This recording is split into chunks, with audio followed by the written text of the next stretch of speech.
Item ಯಾವುದೇ ಇರಲಿ try ಮಾಡಿ ಆಚಿ ಚಿಕನ್ ಮಸಾಲಾ. ನಮಸ್ಕಾರ ವೀಕ್ಷಕರೇ, ರಾವ್ ಡಿಬೇಟ್ಗೆ ಸ್ವಾಗತ. ನಾನು ರಾಧಾ ಹಿರೇಗೌಡರ್. ಹೇ ರಾಮ, ರಘುಕುಲ ತಿಲಕ, ಜಾನಕಿ ರಾಮ, ಶ್ರೀರಾಮಚಂದ್ರ, 500 ವರ್ಷಗಳ ಕಾಲ ವನವಾಸದ ನಂತರ ಅಯೋಧ್ಯೆಯಲ್ಲಿ ನಿನ್ನ ಮಂದಿರ ನಿರ್ಮಾಣ ಆಯಿತು. 500 ವರ್ಷಗಳ ಕಾಲ ವನವಾಸದ ನಂತರ ನಿರ್ಮಾಣವಾದ ರಾಮ ಮಂದಿರದ 5 ವರ್ಷಗಳಲ್ಲಿ ನಿನ್ನ ಹುಂಡಿಗೂ ಕನ್ನ ಹಾಕಿದರಲ್ಲ ರಾವಣರು. ಶ್ರೀರಾಮ ರಾಜ್ಯ ಆಗಬೇಕು ಅಂತ ನಾವೆಲ್ಲರೂ ಕನಸು ಕಂಡಿದ್ವಿ. ಆದರೆ ಶ್ರೀರಾಮ ಮಂದಿರದಲ್ಲಿ ಇಷ್ಟು ದೊಡ್ಡ ಅವ್ಯವಹಾರ, ಕಳ್ಳತನ ಮತ್ತು ಬೆಳ್ಳಿ ಬಂಗಾರ ಎಲ್ಲವನ್ನೂ ಲಪಟಾಯಿಸುವಂಥ ಕಳ್ಳಕಾಕರು ಸೇರಿಕೊಂಡಿದ್ದಾರೆ ಅಂತಂದರೆ ಇನ್ನು ದೇಶದ ಕಥೆ ಏನಾಗಬೇಡ ಅಂತ. ರಾಮ ಮಂದಿರ ಅದು ಒಂದು ಭಾವನೆ. ರಾಮ ಮಂದಿರ ಅಂತ ಅಂದರೆ ಅದು ಒಂದು ದೈವತ್ವದ ಸಂಕೇತ. ರಾಮ ಮಂದಿರ ಅಂತ ಅಂದರೆ ಅದಕ್ಕೆ ಹೋರಾಡಿದವರೆಷ್ಟು, ಪ್ರಾಣ ಕಳ್ಕೊಂಡವರೆಷ್ಟು, ಗಲಭೆಗಳಾಗಿದ್ದೆಷ್ಟು, ಗಲಾಟೆಗಳಾಗಿದ್ದೆಷ್ಟು, ಸರ್ಕಾರಗಳು ಉರುಳಿದ್ದೆಷ್ಟು, ಕೊನೆಗೂ ರಾಮ ಮಂದಿರವಾಯ್ತಲ್ಲ ಅನ್ನುವ ಭಕ್ತಿ ಭಾವದಿಂದ ಕಣ್ಣುಗಳಿಗೆ ಅದ್ದಿಕೊಂಡು ಕಾಣಿಕೆಗಳನ್ನು ನಿನ್ನ ಪಾದಚರಣಗಳಿಗೆ ಅರ್ಪಿಸಿದ ಭಕ್ತರಿಗೆ ಇದೆಂಥ ಕರ್ಮ. ಭಕ್ತಿ ಭಾವದಲ್ಲಿ ಸಮರ್ಪಿಸಿದ ಕಾಣಿಕೆಯನ್ನು ಲಪಟಾಯಿಸಿಬಿಟ್ಟರಲ್ಲ ಈ ಕಳ್ಳರು. ಕಳ್ಳ ಕಾಕರು ಮಂದಿರದಲ್ಲಿಯೇ ಸೇರಿದ್ದಾರೆ ಅನ್ನುವುದಾದರೆ ಅವರನ್ನು ಸುಮ್ಮನೆ ಬಿಡುವುದಾದೀತೆ? ನೋಡಿ, ಅಲ್ಲಿ ದೊಡ್ಡ ದೊಡ್ಡ ತಿಮಿಂಗಿಲಗಳು ಇನ್ನೂ ವಾಸಿಸುತ್ತಿವೆ. ಆದರೆ ಸಣ್ಣ ಪುಟ್ಟ ಮೀನುಗಳನ್ನು ಹಿಡಿದು ಸೆರೆಮನೆಯಲ್ಲಿಟ್ಟರೆ ಹೇಗೆ? ದೊಡ್ಡ ದೊಡ್ಡ ತಿಮಿಂಗಲಗಳನ್ನು ಬಚಾವು ಮಾಡೋದಕ್ಕೆ ಮೋದಿ ಸರ್ಕಾರ, ಯೋಗಿ ಸರ್ಕಾರ ಇಷ್ಟೊಂದು ಪ್ರಯತ್ನ ಪಡುತ್ತಿದೆ. ಸರ್ಕಾರಗಳು ಕ್ಷಮಿಸಿದರು, ಭಗವಂತ ಶ್ರೀರಾಮಚಂದ್ರ ಮಾತ್ರ ಇವರನ್ನು ಕ್ಷಮಿಸಬಾರದು. ಏಕೆಂದರೆ ಕೋಟ್ಯಂತರ ಜನರ ಭಕ್ತಿಯ, ನಂಬಿಕೆಯ ಒಂದು ಆಸ್ಥೆಯೊಂದಿಗೆ ಆಟವಾಡಿದ, ಚೆಲ್ಲಾಟವಾಡಿದಂತಹ ಈ ಪ್ರಕರಣ ಇದೆಯಲ್ಲ, ಇದು ಬಹಳಷ್ಟು ಜನರಿಗೆ ನೋವುಂಟು ಮಾಡಿದೆ. ಹೆಣ್ಣು ಮಕ್ಕಳು ತಮ್ಮ ತಾಳಿ ಮಾರಿ ದುಡ್ಡು ಕೊಟ್ಟಿದ್ದಾರೆ, ಭಿಕ್ಷಕರು ಭಿಕ್ಷೆ ಬೇಡಿರುವಂಥ ದುಡ್ಡು ಕೊಟ್ಟಿದ್ದಾರೆ, ಬಹಳಷ್ಟು ಜನ ಮಕ್ಕಳ ಒಂದು ಕೂಡಿಟ್ಟ ಹಣವನ್ನು, ಉಂಡಿ ಕಾಸನ್ನು ಒಡೆದು ಕೊಟ್ಟಿದ್ದಾರೆ, ಬಹಳಷ್ಟು ಜನ ಮುದುಕರು ಪೆನ್ಷನ್ ಬರೋದ್ರಲ್ಲಿ ಅದರಲ್ಲಿ ಒಂದು ಭಾಗವನ್ನು ನಡುಗುವ ಕೈಗಳಿಂದ ಕೊಟ್ಟಿದ್ದಾರೆ. ಪ್ರತಿಯೊಬ್ಬರೂ ಶ್ರೀರಾಮನ ಮಂದಿರದಲ್ಲಿ ನಮ್ಮ ಪಾಲೂ ಇರಲಿ ಅಂತ ದೇಣಿಗೆಗಳನ್ನು, ಕಾಣಿಕೆಗಳನ್ನು, ದಾನ ಧರ್ಮಗಳನ್ನು ಕೊಟ್ಟಿದ್ದಾರೆ. ಆದರೆ ಆ ಹಣದಲ್ಲಿ ಬಹುಪಾಲು ಕಳ್ಳರು ತಮ್ಮ ಸ್ವಂತ ಆಸೆಗೋಸ್ಕರ, ಸ್ವಂತ ಚಪಲಕ್ಕೋಸ್ಕರ ಬಳಸಿಕೊಂಡಿದ್ದಾರೆ ಅಂದರೆ ಇದಕ್ಕಿಂತ ದುರ್ದೈವ ಬೇಕಾ? ಅಯ್ಯೋ ರಾಮ, ಶ್ರೀರಾಮ ಮಂದಿರದಲ್ಲಿ ರಾವಣರಿದ್ದಾರೆ ಅನ್ನೋ ವಿಚಾರದ ಬಗ್ಗೆ ಇವತ್ತು ಚರ್ಚೆ ಮಾಡ್ತೀವಿ.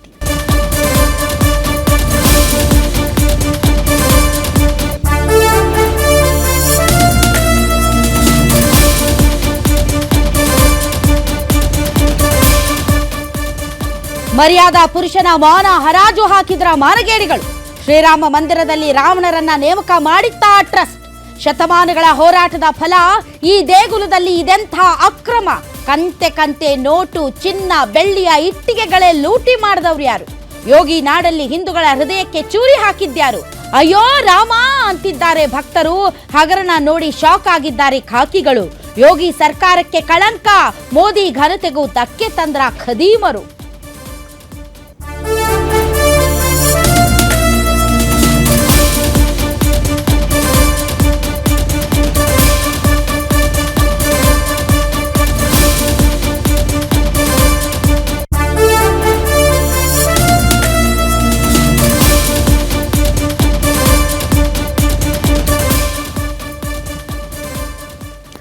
ಎಸ್, ಶ್ರೀರಾಮನ ಮಂದಿರ ಅಯೋಧ್ಯೆಗೆ ಕೋಟ್ಯಂತರ ಜನರು ಹೋಗ್ತಾರೆ.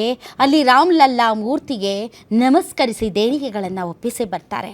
ಆದರೆ ದೇಣಿಗೆಗಳನ್ನು ಪಡೆದಂತಹ ಆ ದೇವಸ್ಥಾನದಲ್ಲಿ ಏನು ಟ್ರಸ್ಟ್ನ ಸದಸ್ಯರೇ ಆಗೋದ್ರೆ ಯಾರನ್ನ ಕೇಳೋದು? ಕಳ್ಳರನ್ನ ಬಿಟ್ಟರು. ಈಗ ಅವ್ರ ಡ್ರೈವರ್ಗಳನ್ನು, ಲೆಕ್ಕ ಮಾಡೋರನ್ನು, ಅಕೌಂಟೆಂಟ್ಗಳನ್ನು, ದುಡ್ಡು ಎಣಿಸೋರನ್ನು, ಬಂಡಲ್ ಕಟ್ಟೋರನ್ನು, ಬ್ಯಾಂಕ್ಗೆ ಜಮಾ ಮಾಡೋರನ್ನು ಹಿಡಿದು ಇವ್ರು ಕಳ್ಳರು ಅಂತ ಹೇಳ್ತಾ ಇದೆ ಯೋಗಿ ಸರ್ಕಾರ. ಆದರೆ ಈ ಕಳ್ಳರನ್ನ ನೇಮಿಸಿದವರು, ಈ ಕಳ್ಳರನ್ನ ರಕ್ಷಿಸಿದವರು, ಈ ಕಳ್ಳರಿಗೆ ಯಾರ್ಯಾರು ಅಲ್ಲಿ ರಕ್ಷಣೆ ಕೊಡ್ತಾ ಇದ್ರು ಅವರೆಲ್ಲರನ್ನೂ ಬಿಟ್ಟು ಬಿಟ್ಟಿದೆ. ಚಂಪತ್ ರಾಯ್ ಟ್ರಸ್ಟಿಯ ಮೊದಲ ವ್ಯಕ್ತಿ. ಆತನ ಕೈ ಕೆಳಗೆ ಕೆಲಸ ಮಾಡುವಂಥ ಹಲವಾರು ಜನರನ್ನು ಈಗ ಅರೆಸ್ಟ್ ಮಾಡಿದ್ದಾರೆ. ಆದರೆ ಇವರ ಬಾಸ್ ಯಾರು ಚಂಪತ್ ರಾಯ್ ಇದ್ದಾರೆ, ಆತ ರಾಜೀನಾಮೆ ಕೊಟ್ಟಿದ್ದಾನೆ. ಆತನ ಜೊತೆಗೆ ಆತನ ಇಬ್ಬರು ಸಹಚರರು ರಾಜೀನಾಮೆ ಕೊಟ್ಟಿದ್ದಾರೆ. ರಾಜೀನಾಮೆಯಿಂದ ಶ್ರೀರಾಮಚಂದ್ರನಿಗೆ ಮೋಸ ಮಾಡಿದ್ದು ನೋಡಿ. ಮನುಷ್ಯರಿಗೆ ಮೋಸ ಮಾಡ್ಬೋದು, ಸ್ವತಃ ದೇವ್ರಿಗೂ ಮೋಸ ಮಾಡುವಂಥ ಕದೀಮರು ದೇವರ ಹೆಸರಿನಲ್ಲಿ ಲೂಟಿ ಹೊಡೆಯಕ್ಕೆ ನಿಂತಿದ್ದಾರಲ್ಲ, ಅದೇ ದೇವರ ಹೆಸರಿನಲ್ಲಿ ಲೂಟಿ ನಡೀತಾ ಇದೆ ಅಂತ ಮೊಟ್ಟ ಮೊದಲ ಬಾರಿಗೆ ಹೇಳಿದಾಗ ಅಯ್ಯೋ ಧರ್ಮಕ್ಕೆ ಅಪಚಾರ ತಂದುಬಿಟ್ರು, ಅಯ್ಯೋ ದೇವರ ಹೆಸರಲ್ಲಿ ರಾಜಕೀಯ ಮಾಡ್ತಾ ಇದ್ದಾರೆ ಅಂತ ಯಾರು ಕಳ್ಳತನದ ವಿರುದ್ಧ ಧ್ವನಿ ಎತ್ತಿದ್ರೋ ಅವರನ್ನೇ ಕಳ್ಳರು ಅನ್ನುವಂಥ ಸಂಸ್ಕೃತಿ ನಮ್ಮಲ್ಲಿದೆ. ಧರ್ಮದ ಹೆಸರಲ್ಲಿ ಕಳ್ಳತನ, ಮೋಸ, ವಂಚನೆ ಎಲ್ಲವನ್ನೂ ಕೂಡ ಮಾಫಿ ಮಾಡುವಂತಹ ಇಂಥ ಜಗತ್ತಿನಲ್ಲಿ ಇಂತಹ ಕಳ್ಳರು ಜಾಸ್ತಿ ಆಗ್ತಾನೆ ಇರ್ತಾರೆ. ಯಾಕೆ ಹೇಳಿ? ಧರ್ಮದ ಹೆಸರಲ್ಲಿ ಏನು ಮಾಡಿದ್ರು ಕೂಡ ನಡೆದು ಹೋಗುತ್ತೆ. ಇಂಥ ಧರ್ಮದ ಹೆಸರಿನಲ್ಲಿ ಮಾಡಿರುವಂಥ ಕಳ್ಳತನದ ಬಗ್ಗೆ ಮಾತಾಡಿದರೆ ನಮ್ಮನ್ನೇ ಧರ್ಮದ್ರೋಹಿಗಳು ಅಂತ ಕರೀತಾರೆ. ಅದೇ ಆಗಿತ್ತು. ಮೊಟ್ಟ ಮೊದಲಿಗೆ ಅಖಿಲೇಶ್ ಯಾದವ್ ಈ ವಿಚಾರದಲ್ಲಿ ಧ್ವನಿ ಎತ್ತಿದಾಗ ಈತನಿಗೇನು ಗೊತ್ತು, ಈತ ಏನು ಸನಾತನಿನ ಅಂತ ಅಂದಿದ್ರು. ಕೊನೆಗೆ ಇವತ್ತು SIT ರಚನೆ ಆದಮೇಲೆ ಸಾಲು ಸಾಲು ಅಧಿಕಾರಿಗಳನ್ನು ಅರೆಸ್ಟ್ ಮಾಡ್ತಾ ಇದ್ದಾರೆ. ಆದರೆ ಮೇನ್ ಬಾಸ್ನ ಮಾತ್ರ ಯಾರು ಟಚ್ ಮಾಡ್ತಾ ಇಲ್ಲಪ್ಪ. ಅದ್ಯಾಕೋ ನನಗೆ ಗೊತ್ತಿಲ್ಲ. ಆತ ಏನಾದರೂ ಹೊರಗಡೆ ಬಂದರೆ ಭಾಳಷ್ಟು ಜನರ ರಹಸ್ಯ ಬಯಲಾಗುತ್ತೆ ಅನ್ನೋ ಭಯ ಇದೆಯಾ? I don't know. ಹಾಗಾದರೆ ಇದಕ್ಕೆ ಸಂಬಂಧಪಟ್ಟಂತೆ ಭಾಳಷ್ಟು ಜನ ಮಾತಾಡಿದ್ದಾರೆ. ಬನ್ನಿ ಅವ್ರು ಏನು ಹೇಳಿದ್ದಾರೆ ಕೇಳೋಣ. हम लोग राम के दर्शन करके आ रहे हैं और हम लोगों ने सबकी सुख समृद्धि के लिए, स्वास्थ्य के लिए, सबके लिए हमने भगवान से प्रार्थना की।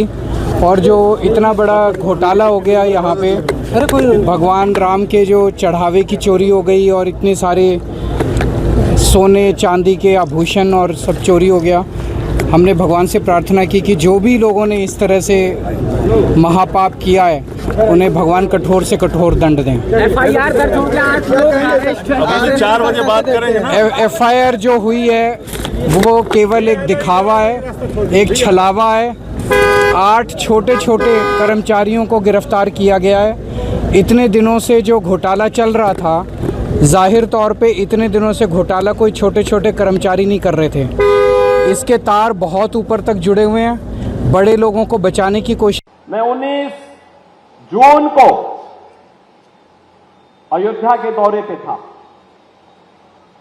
मैंने तब भी कहा था अयोध्या हम सबकी आस्था की प्रतीक है, भारत के सनातन धर्म की आस्था की प्रतीक है। अयोध्या पर आक्षेप मत करो। प्रभु श्री राम की मर्यादा का पालन करना सीखो। और अयोध्या के बारे में जो कतिपय समाचार मिल रहे थे, हमने कहा था SIT गठित की गई है। SIT की रिपोर्ट आने के साथ ही हमारी कार्रवाई भी प्रारंभ हो जाएगी। और आपने देखा होगा SIT की रिपोर्ट आई, तुरंत कार्रवाई प्रारंभ हो गई। और मैं आश्वस्त करता हूं, जो मैंने कहा था दूध का दूध और पानी का पानी हम करके रहेंगे।